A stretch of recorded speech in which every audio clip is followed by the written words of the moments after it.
one of the things I kind of pride myself as an old grad. So for those not familiar, at West Point, we have the Thayer Method of teaching, which you teach yourself before you go to class. And that's there's a lot of cynicism that's tied to that, where it's like, why the hell am I doing this? I'm going to a really good school. You should be teaching me how to, these lessons, you should be teaching me physics, chemistry, or whatever. This is ridiculous and absurd. You feel like betrayed in certain ways. But as I became more mature, and especially when I got out of the military, I just sort of felt like, okay, the reason why they taught us that was just to enable us to be problem solvers, to try to get ahead of the problem, more or less.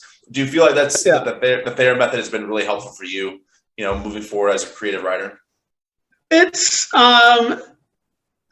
certainly the notion of responsibility and accountability, and figure out what you can on your own, and then and that does actually kind of tie in with what I was talking about professionalism and coming to people with the questions that only they can answer. Because that's another thing about the Thayer method, was like, you do the reading the day before, and if it's a physics issue or whatever, like I had to do a nuclear engineering track, you're going to get stuck at some point.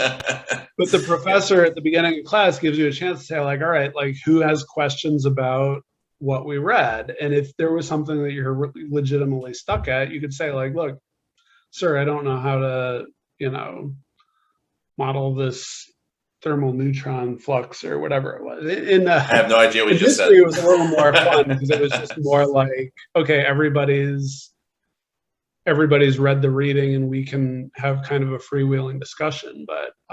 But yeah, no, it does kind of tie in that respect pretty well, I think.